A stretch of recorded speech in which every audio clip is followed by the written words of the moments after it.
المرسلين أما بعد فأعوذ بالله من الشيطان الرجيم بسم الله الرحمن الرحيم قال الله عز وجل في كتابه العزيز الذين ينفقون في السراء والضراء والكاظمين الغيظ والعاكفين عن الناس والله يحب المحسنين الذین وہ لوگ ینفقون جو خرچ کرتے ہیں فی السرائی خوشی کی حالت میں والضرائی اور تنگ دستی کی حالت میں والکاظمین الغیظ اور وہ لوگ جو اپنے غصے کو پی جاتے ہیں والعاکفین عن الناس اور لوگوں سے درگزر کرتے ہیں واللہ یحب المحسنین اللہ کہتے ہیں کہ یہ نیک ہیں میں ان سے محبت کرتا ہوں الذین وہ لوگ ینفقون جو خرچ کرتے ہیں فی السرائی خوشحال میں والضرائی و تنگ دستی میں اللہ کی راہ میں مال کو خرچ کرنا یہ ایک بہت بڑی دلیری کی بات ہے کہ مال کوئی شخص بھی نہیں چاہتا کہ مجھ سے دور ہو ہر شخص اپنے مال کے اضافے کے لیے اس دنیا کے اندر جستجو میں لگا رہتا ہے اور رسول اللہ صلی اللہ علیہ وسلم فرماتے ہیں کہ میں محمد کریم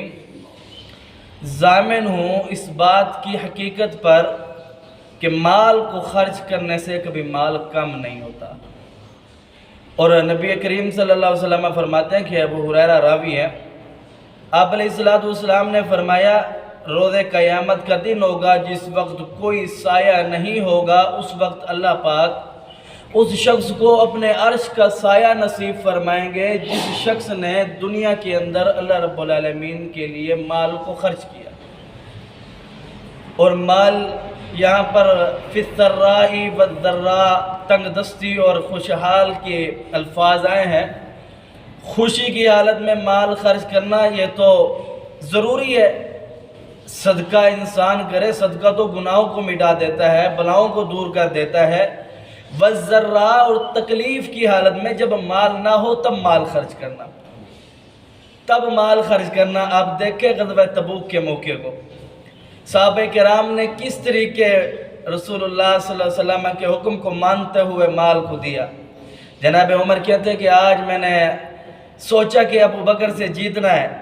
آج ابو بکر سے نیکی میں سبقت لینی ہے گھر کا آدھا سامان لیا اور حضور علیہ السلام کے پاس جانے لگے دیکھا ابو بکر پورا لے کر کے آئے ہوئے تھے بڑا مشکل حالات تھا مشکل وقت تھا یہ ایسا وقت تھا جس وقت ہم تو کھجور کھاتے ہیں نا صحابہ کرام کہتے ہیں ہم نے کھجور کی گٹھلیاں ہیں یہ چوس کر کے گزارا کی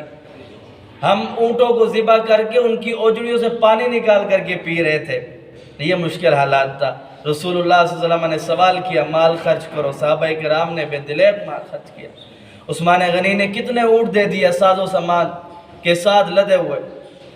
تو رسول اللہ صلی اللہ علیہ وسلم فرماتے ہیں کہ جو لوگ مال خرچ کرتے ہیں میں محمد کریم ضامن ہوں ان کا مال خرچ کرنے کی وجہ سے کم نہیں ہوتا بڑھتا ہے فرمایا اللہ پاک فرماتے ہیں جو خرچ کرتے ہیں وہ متقین ہیں مومن ہیں اور میں ان سے محبت کرتا ہوں دوسرا فرمایا والکاظمین الغیظ جو لوگ غصے کو پی جاتے ہیں رسول اللہ صلی اللہ علیہ وسلم فرماتے ہیں کہ غصے کو پی جانا ایک شخص آیا آ کر کے رسول اللہ صلی اللہ علیہ وسلم سے گزارش کی ہے اللہ کے رسول مجھے وصیت کیجیے آپ نے فرمایا غصہ نہ کیا کر پھر فرمایا وصیت کیجیے آپ نے فرمایا غصہ نہ کیا کر پھر کہا کہ رسول اللہ وصیت کیجیے آپ نے فرمایا غصہ نہ کیا کر وہ پوچھتا رہا آپ بتاتے رہے غصہ نہ کیا کر جناب معاذ بن انس رضی اللہ تعالیٰ عنہ بیان فرماتے کہ رسول اللہ صلی اللہ علیہ وسلم نے بیان فرمایا روز قیامت کا دن ہوگا ایک شخص آئے گا برسر مخلوق سب کھڑے ہوں گے وہ آئے گا رسول اللہ صلی اللہ علیہ وسلم کی حدیث سے آپ فرماتے ہیں کہ وہ آئے گا اس انداز سے کہ آپ اسے اللہ پاک فرمائیں گے کہ اے میرے بندے تو روز دنیا کے اندر جب تجھے کوئی تکلیف دیتا تھا تو صرف میری رضا کی خاطر اپنے غصے کو پی جایا کرتا تھا یہ جنت کی حوریں کھڑی ہوئی ہیں جا تجھے اختیار ہے جسے منتخب کرتا ہے لے جا یہ اس کا بڑا اللہ رب العالمین نے انعام رکھا ہے اور دوسرا فرمایا کہ یہ متقین ہیں میں ان سے محبت بھی کرتا ہوں تیسرا فرمایا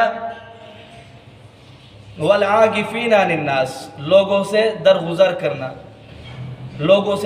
کرنا کوئی آپ کے ساتھ زیادتی بھی کر لے تو اللہ کی رضا کے لیے اسے چھوڑ دینا کوئی آپ کے ساتھ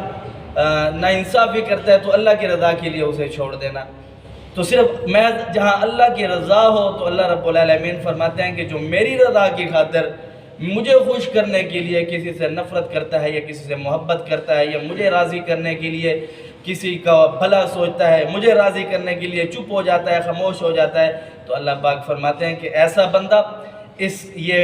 ایک اللہ کہتا ہے کہ میرے رجسٹر کے اندر, میری گنتی کے اندر نیک ہے اور پھر میں اس سے محبت بھی کرتا ہوں. اللہ سمجھنے کی توفیق دے. اقول قولی ھذا استغفر اللہ لی ولکم ولسائر المسلمین.